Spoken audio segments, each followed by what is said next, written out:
नमस्कार दोस्तों, welcome to my channel. इस चैनल पर हम बात करते हैं finance, mutual funds, tax planning और स्मार्ट इन्वेस्टिंग की, सिंपल हिंदी में, बिना किसी हाइप और बिना किसी कंफ्यूजन के। यहाँ सिर्फ रियल डेटा, लॉजिक और प्रैक्टिकल एग्जाम्पल्स मिलेंगे ताकि पैसों से जुड़े बेहतर फाइनेंशियल डिसीजन लिए जा सकें। तो चलिए आज के टॉपिक को एकदम क्लियरली समझते हैं।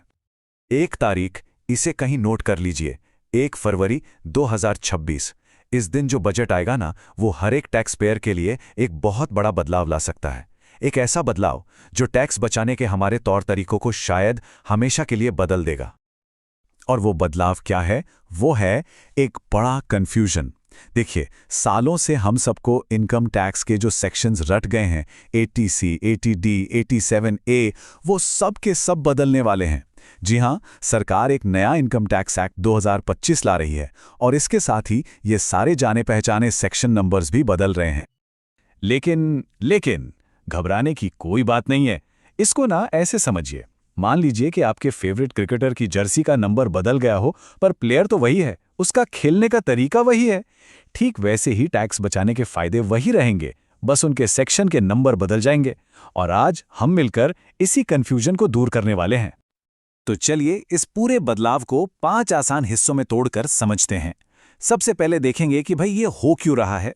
फिर जानेंगे हमारे सबसे जरूरी इन्वेस्टमेंट सेक्शंस के नए नंबर्स क्या हैं। इसके बाद हेल्थ और होम लोन के डिडक्शंस को कवर करेंगे।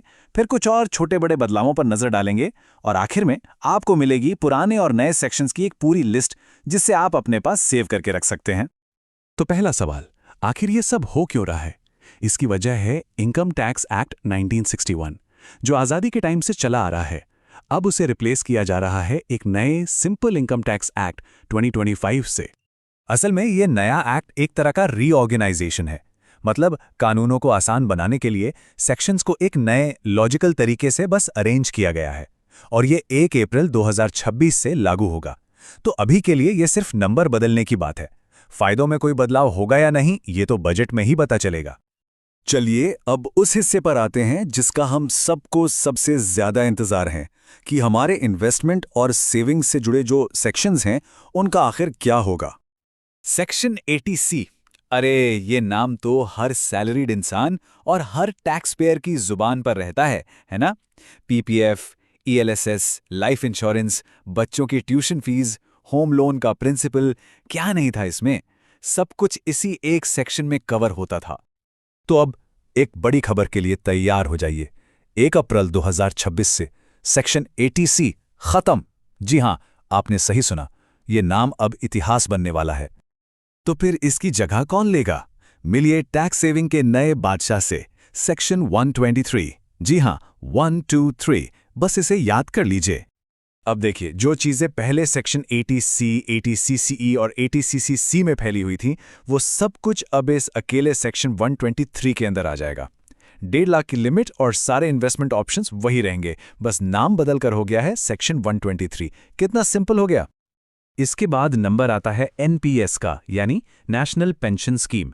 जो डिडक्शन पहले हमें सेक्शन 80CCD के तहत मिलता था, जिसमें वो 50,000 रुपए का एक्स्ट्रा बेनिफिट भी शामिल था, वो अब से मिलेगा नए सेक्शन 124 के तहत।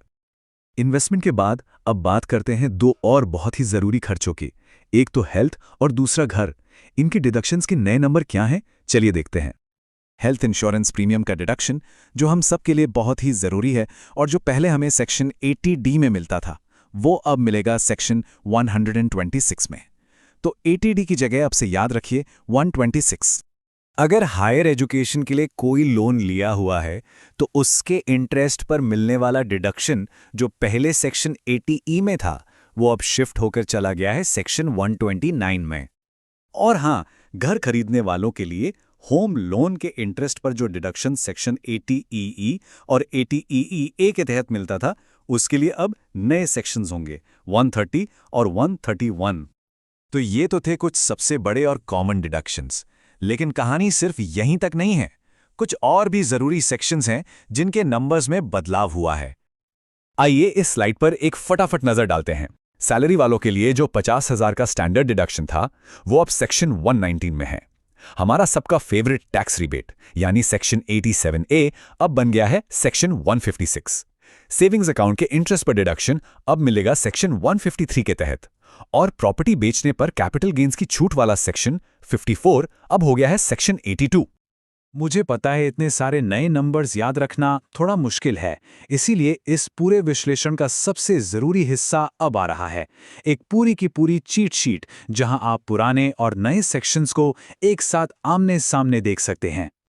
ये रही वो कंप्लीट लिस्ट।